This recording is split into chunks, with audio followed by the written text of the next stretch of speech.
On the morning of April 23, 1972, a man named Edgar Laplante checked into a small hotel in the city of Lyon, France. The front desk clerk noted nothing unusual about him. When the police later searched his room, they found a small, worn leather wallet. Inside, they found a driver's license. The photo was real. The man's information was clearly printed. But the country of issue listed on the license was a place called Lisbon, a country that has never existed on Earth. Strange, dark, and mysterious stories delivered in a way that's going to make you question your own reality. Please do me a favor and tell the like button you just want to have a quick chat about its performance this quarter, and then close the door ominously. Edgar Laplante was, by all accounts, a profoundly ordinary man.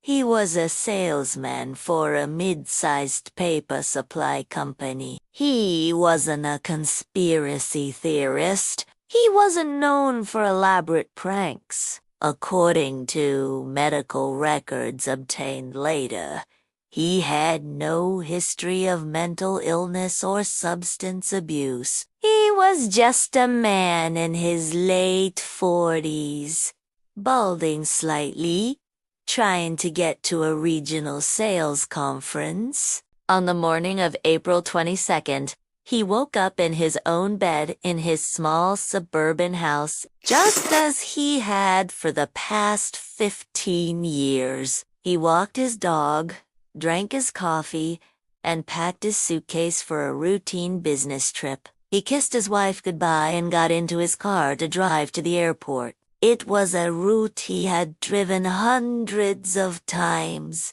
He drove onto the familiar stretch of Highway 401. As he approached the airport exit, he entered a short, concrete underpass. For a moment, the air in the car seemed to thicken. His ears felt a strange, internal pressure, the kind you feel when an airplane is descending too quickly.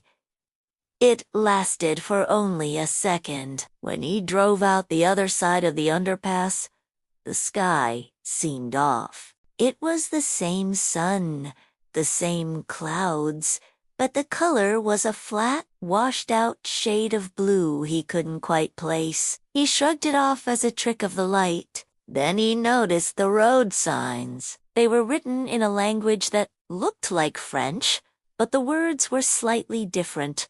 The grammar subtly wrong. The cars around him were also strange models he'd never seen before, with unfamiliar logos and license plates of a different shape and color. He pulled into what he thought was the airport parking garage. When he tried to pay the attendant, he handed over a standard $10 bill. The attendant looked at it, frowning. He held it up to the light as if it were a child's toy. The attendant said something in that not-quite French language, shaking his head. He pointed to a sign on the wall listing acceptable currency. The currency was called the francaron.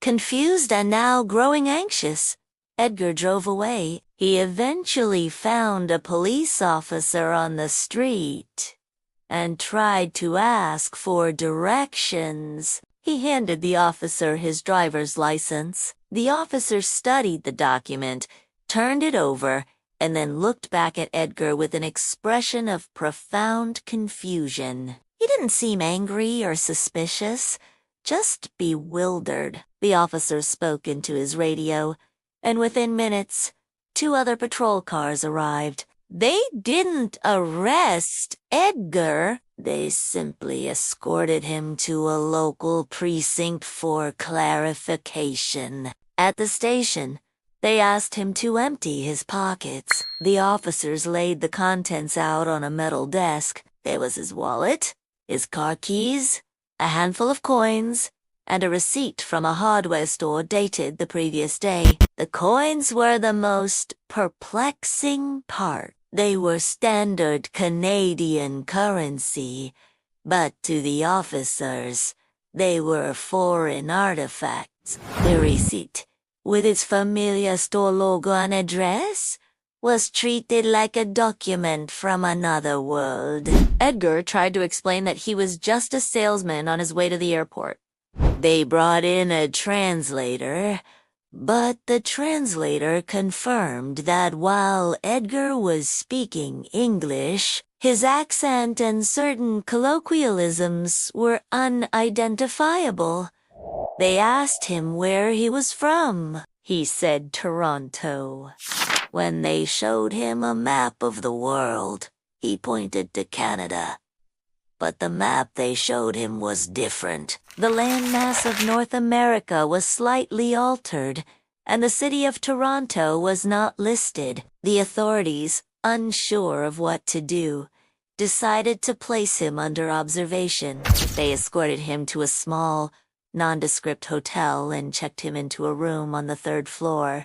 It wasn't a prison, but he was told not to leave. 2 officers were posted in the hallway outside his door. His panic finally set in. This wasn't a misunderstanding. He looked at the telephone on the nightstand. He picked it up and asked the hotel operator to connect him to his home number. He recited the area code and the 7 digits he had known his entire adult life. The operator paused, then stated in a clinical matter-of-fact tone that the country and area code he was requesting did not exist. He touched the wall of the hotel room. It was solid, covered in cheap, textured wallpaper. This was real. The guards remained outside his door all night. They reported no sounds, no disturbances. The window in his room was sealed shut. The screws rusted into place. It overlooked a 3-story drop to a concrete alley. There was no way out. We aren't talking about a magician's trick. We are talking about basic physics. Yet, when an officer opened the door at 8 a.m. to deliver breakfast, the room was empty. Edgar Laplante was gone.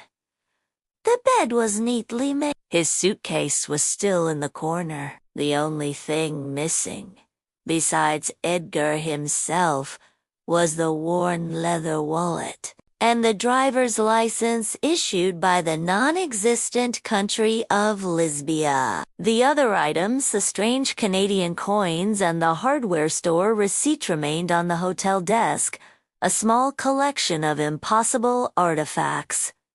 So, what happened to Edgar Laplante? Was he a time traveler who slipped into the wrong year?